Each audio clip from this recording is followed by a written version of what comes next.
magandang araw mga kababayan. Welcome back to my channel, Buhay Relocation Site Vlog. Panibagong araw, panibagong vlog na naman tayo mga kababayan. So ngayon mga kababayan, meron po tayong isang dalawin at isang nag-iisa na lang sa buhay pupuntahan natin. Siya pong senior at wala pong kasama sa buhay. So ayun mga kababayan, kung kayo po ay bago pa lang sa akin channel, please subscribe, like, and share Buhay Relocation Site Vlog. So tara mga kababayan, samahan nyo. So yun mga kababayan, ito po yung bahay ni nanay. Tatawag tayo. Kanya ba ang tricycle to? Ay, kaalik ba? Tao po! Magandang araw! Nay, magandang araw po. Kamusta po kayo? Pwede pumasok, Nay? Pwede pumasok dyan? Okay. Wala bang magalit? Baka mayroong magalit sa atin, Nay. Wala kayong ilaw, Nay? Parang hindi ako kasya sa pintong na yan. So, ayun mga kababayan, ito po yung bahay ni nanay. Ano pangalan niyo, Nay? Concepcion. Concepcion mismo pangalan niyo? Apelido niya, Nay? May anak kayo? Saan ba anak niya, Nay? May pamilya na? Meron na po mga pamilya. Pero wala dito, hindi nakatira dito. Hindi. Nag-iisa lang po ako. Mag-isa ka lang dito. O sige. Pwede ba tayo dyan? Oo. So yun mga kababayan, ito ang bahay ni nanay. Ayun, ito higaan mo, Nay. Dyan ang higaan mo. Opo. Okay lang ba, Nay, kung nandito tayo? Sige lang. Oo. So ayun mga kababayan, nandito tayo kay Nanay Concepcion. At kasi nga mayroon pong nag-message sa atin na puntahan natin si nanay dahil nag-iisa lang daw po sa buhay. Ilang taon na kayo, Nay? 70. 70? May asawa na po kayo? Byuda. Byuda na? Kailan pa? No, wala po na. 2021 pa. 2021? So nag-iisa lang kayo tumira dito, Nay? Opo. So paano, ano to? Nakikitira ka dito? Pero may pangalan na po ang anak. Sa anak ko po, nakapangalan. Itong bahay na ito. Opo, Pero kasi ikaw, hindi naman ako pwede. tanda ka na. Opo. Kumbaga, inano ka na ng init siya eh. Nausap ka na. So, ayun mga kababayan, si nanay nag-iisa dito. Tingnan mga kalambong, Nay. Kalambong ba yan? Electric pan. May electric pan nga na pala, Nay. Yan o. Oo. Pwede mo po kayo, Nay. Lisan. Pwede mo po dito? Habang magpintuhan tayo. Opo. Sige, mo po kayo, Nay. Bigay nga lang po ni Ningning yan eh. Yung electric pan? Di gusto mo bigyan kita ng electric pan? Kung pwede po. Sige, pagbalik ko na, dalang kita ng electric pan. No? Kasi si Kuya Rick ay nagpadala sa akin ng electric pan. Mayroon pa akong 3 electric pan doon. So, dalang kita isa. So, ayun ay, paano ang buhay mo dahil nag-iisa ka lang dito? Minsan po, pinadadalan ako ng mga anak ko, ako. Pinapadala naman kayo. Pero hindi naman po lagi-lagi. Ano mo naman ang pinapadala sa inyo? Halimbawa po, magpadala ng 500. Pinakamalaki na po 1,000. Mga ilang araw yun? Minsan inaabot naman ng 1 buwan, wala. Isang buwan. Minsan wala sa isang buwan. Gaya po ngayon, talaga pong wala. Wala ba kayong, may bigas ba kayo? Meron pa pong konti. Saan ba? Pwede ba makita bigas na eh? Po. Ayan po. Ayun. Nakabili kayo ng bigas. Mga ilang takal pa yan? Siguro mga 2 kilo ano? Wala po, mga 1 kilo lang. baka wala pa po 1 kilo yan. Nakakain na ba kayo? Hindi pa nga po. Ano ulam nyo, Nay? Wala pa po. Kagabi, binigyan nga na po ako ng 30 ni Nini para makabili raw ng ulam po. Oo nga. Yung mga kababayan kasi, yung nga si Ningning, ay sinasabi niya, ay yun po ay nag-message sa akin, Nay, na tulungan ko raw kayo. Sabi ko nga, pwede naman kasi meron naman akong pambigay galing sa ating mga kababayan, OFW, na galing ito kay Ma'am Lisa. Lisa 67 vlog, nasa Canada po siya. Nagpadala po siya ng mga grocery para ipamigay po sa mga senior na katulad nyo. Ilang taon na kayo, Nay? 70. 70 na kayo, senior na kayo. Opo. So wala kayong hanap boy, kundi kung maasa lang kayo, kung padalahan kayo. Kung kailan lang kayo papadalhan. Ganun. Kasi sinasabi ni Ningning, Minsan siya daw nagpapakain sa inyo, Oo. nagbibigay. Bakit walang padala ang mga anak nyo? Eh kapag ho ganoon, kasi alam ko naman ho kasi kapag yung bang, halimbawa tumawag, Mm. alam ko bi- may bibigay. Gano'n. Eh, matagal na hindi tumatawag, umpisa ng undas. Undas, di uno, di ano na, Ados. ados, Hmm. November. O di matagal-tagal na. Oo, matagal na ho. Pero nung undas, binigyan kayo ng 300 yan. 300. Opo. Ay, ganun. Kaya pang sindi nyo lang sa asawa nyo. Hindi naman ho, kasi tumawag din ako rin sa apo ko, nagpadal sa akin ng 200, sabi ko pambling kandila. Eh ngayon, yung 100, sandang sa tabili kong kandila, eh magkano rin ho pamasahe hanggang ilang-ilang. Mahal na no. Oo, 100 din. 100. 200. Balikan pa. Oo. So, ayun. Yun nga ho, binigyan ako ng anak ko ng 300 kasi wala akong... Sakto lang talaga sa pang ano. Oo, Sakto lang.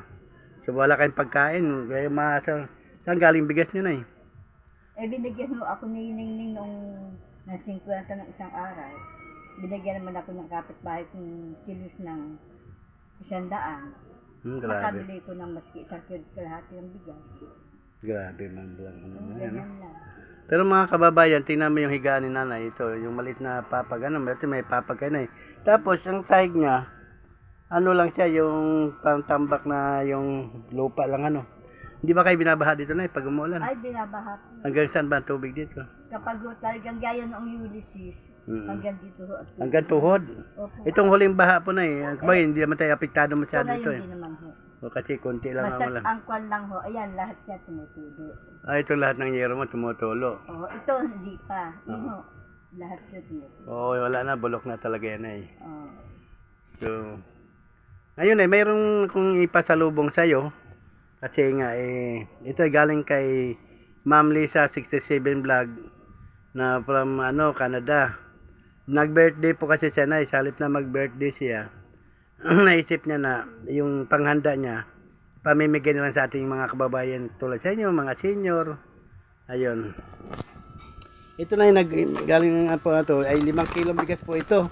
Tingnan mo na yun. Okay. Ay, maraming Nako, salamat. thank you Lord. Thank you po. Oo, may biyaya si nanay. 5 kilo na yun. Napakaganda po ang bigas na eh. Nakapagsaing po ako niyan dahil nabigyan din po ako ng isa. Para sa tayo nabigyan niyan ay. Kaya Ma'am Lisa, maraming salamat po. Thank you so much po. Maraming salamat po, Ma'am Lisa. Lisa 67 Vlog. O, nay, may dilata po tayo na eh. Ito, mayroon tayong corn beef. Ayan, lagyan mo dyan na yun. Ay, salamat. Pwede mong iulam mamaya yun ay. Lagyan mo lang ng talbos ng kamuti yan. Kapa na yun. Ayan, sardinas, corn beef. So, yan, maraming salamat po sa kay Ma'am Lisa 67 Vlog sa pinabot yung tulong kay nanay. Ayun, thank you so much po. Happy birthday po Ma'am Lisa. At siyempre sa Pinoy Vloggers Charity Group, maraming salamat po sa inyo na kayo po ang laging nagbibigay ng suporta sa ating mga kababayan dito sa Pilipinas, lalo na higit na nangangailangan ng tulong. So ano masasabi niyo na kay Ma'am Lisa 67? Maraming salamat po, Ma'am Lisa, sa tulong po binigay po ninyo sa amin. Wow. Salamat po. Masaya ka na eh. Opo. Mga ilang araw mo na ba kainin yung 5 kilong bigas Ay, na yun? matagal-tagal na rin po. Matagal-tagal na yan. So paano na kung maubos yan eh? Paano sana mapadala ka na ng anak mo ano? Oo nga po eh. Wala ba kayong kontak sa anak niyo? Sakali, sabi mo. Meron naman po. Sabi mo anak talaga ako gutom na baka naman kahit paano bigyan niyo ako. Kasi may mga pamilya din sila. Meron po. Ah, Tinawagan po sila ni Icy kanina ata, nag-chat. dyan kasi sila kasi ang ano diyan eh, sila ang sa iyo, concern sa iyo na wala ka nang makain. Gumagawa sila ng paraan para ikaw ay magkakaroon na kahit paano. So wala kayong kape, kakape ba kayo? Wala nga po. Wala kayong kape. Wala po. Ano ulam nyo ngayon? Wala rin ho. Paano po, binibigyan naman kayo ng kapitbahay. Paano yung may sinain ka, wala kang ulam, paano ka kumain? Mas po patis. Patis, pwede na patis, ano? Oh, Lalo to na, sarap ng bigas nito, kahit patis lang mo kaysa lang. naman po magutom ng kanili, may patis naman po eh, gano'n yan. Grabe, ano? Grabe na ako, naawa ako sa kalagayan mo rin. Siyempre, may mga nakasabit pa mga kababayan para sa tulo yan. Opo. Ayun. Yan. Ito pala, ano to sa inyo, parang sabi nga, pahiram na daw sa iyo itong electric pan. Pero hayaan mo na yan, at pagbalik ko, may awaan Diyos, babalik ko sa iyo yung electric pan galing kay Kuya Rick. Nagpadala po kasi si Kuya Rick ng mga electric pan. Pero, mga kababayan, kahit na ganito bahay ni nanay, maayos na eh. Kahit na maliit, kahit na yung flooring mga bato-bato. Pero maayos mga kababayan, tingnan mo ano siya, yung mga plato niya, nakasinop. So, ayan. Maaliwalas ang bahay mo na kasi malinis ka siguro sa bahay na eh. Oo, kung ganyan na nga lang, ganyan ako, tapos magiging kapag magamit, napakatwa ko na. Oo nga, bagay, wala nang ano. Ayun, may tangke rin ako, nga wala man lamang. Mayroon naman kayong yung tawag nun, yung burner. Meron man po, ayun, Ah, may takip na plastic. Kaya lang walang laman. Wala, ang tagal na akong galang. Matagal din mo maubos sigurado yun. 7 buwan. Ang ginagamit yung pagluluto na yan, Ayun yung o, laga kahoy-kahoy. kahoy kayo, nagkakahoy-kahoy kayo. Ayun. Mga dingding mo na mga ganyan. Ano ba yung anong dingding? Silver lang, yun lang. Oo, saka ayun, mga sako-sako. Mga sako-sako ang dingding ni nanay, mga kababayan na yun.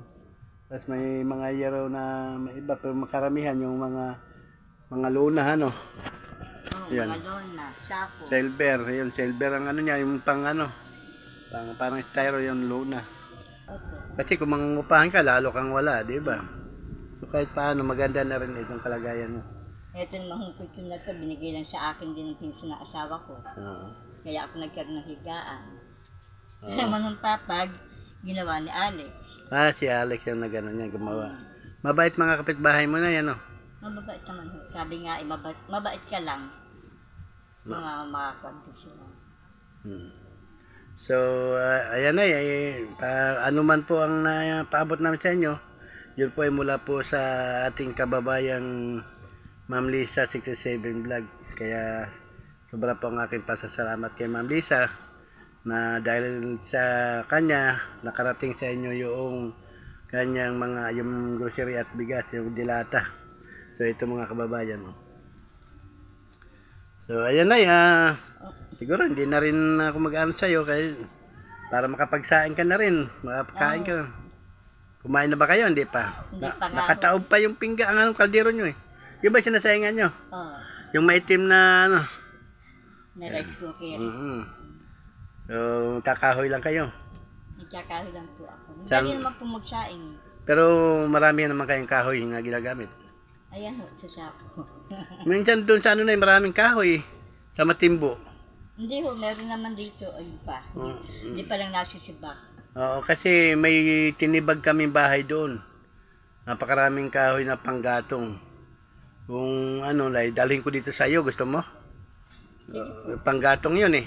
Bahala po pa. Sige, pagkatapos namin gumawa doon, lahat kasi maganda yung gatong 'yun, tuyong-tuyo na, mga kawayan, yung kahoy na pinagbakasan namin doon. Pwede panggatong 'yun. Pero kita mo, bahay mo na eh, parang na rin buti. Mga tukod-tukod, kawayan din Gusto mo, pero okay lang yan na. Importante, malakas ka. Nakita ko sa inyo, malakas ka. Sa 70 ng edad mo, parang wala kang sakit. Wala naman po. Wala kang naramdaman. Wala naman po ako maintenance. Wala rin. So, maswerte ka pa rin yung iba 65 pa lang, 69. Talagang marami ng sakit, kaya pinagpala ka rin ng Panginoon. Dahil nga wala man tayong at least malusog po kayo, wala po kayong sakit. Kaya yun ang papasalamat natin sa Panginoon. So ayan mga kababayan, siyempre maraming salamat po sa tulong na pinaabot ninyo kay nanay. Siyempre ang Pinoy Vloggers Charity Group ay maraming salamat po sa inyo. Kundi dahil po sa inyo ay hindi rin po ako makarating dito at maipaabot kay nanay, kasi nanggaling po sa inyo ang lahat. Kaya maraming salamat po sa Pinoy Vloggers Charity Group at saka kay Ma'am Lisa 67 Vlog. Maraming salamat na. Ikaw rin, may masabi ka pa ba? Maraming salamat po sa inyong tulong. Maraming salamat po. Sana na nakakatulong po sa inyo yan Opo. yung ano namin na yan. Malaking ko na. Sayang mo na pagbalik ko may dala akong kahoy sa electric fan para din ba para may pangano kayo. Kahit paano magtalbos-talbos ng kamote na yun, okay din yun, masarap din Wala yun. naman ho dito mga tanong. Walang ganun. Bibili ho kayo kung may pera. Hmm. Gaya nga ho ngayon kape man hindi pa ako nagkakape. Okay, wala kayong pera. Oo. Wala kayong pambili. Wala nga po. Binigyan nga lang po ako ni Ningning kagabi ng 30 para pamili ko raw ng ulam kasi umalis sila kagabi. Anong binili niyong ulam na Bumili lang po ako ng mosquito itlog. Ganyan lang po. Gabi na ho Bigyan kita na kahit 50, okay lang. Wala naman sa puso ko to. Opo. Maraming salamat po. Kahit 50. Ibili mo na kung kape na magkape ka muna. Para, ano bang kape mo? Yung 3-in-1? Maski po pwede. May asukal naman kayo. Meron po. Sige. Hindi, mas maganda yung stick na lang na Mas mura yun, 5 piso lang. 5 piso lang, nakakape ka na, di ba? Maaaring 2 timpla mo pa yun. 2 timpla. Ayan. Sige, salamat na maraming salamat. Sige, maraming salamat po sa Okay. inyo. Siyempre, salamat din po sa nag-visit sa akin, si Ningning ba yun? Maraming salamat po dahil sa kanya, natagpuan ko po kayo. Salamat po, bye-bye. Parang masikip ako na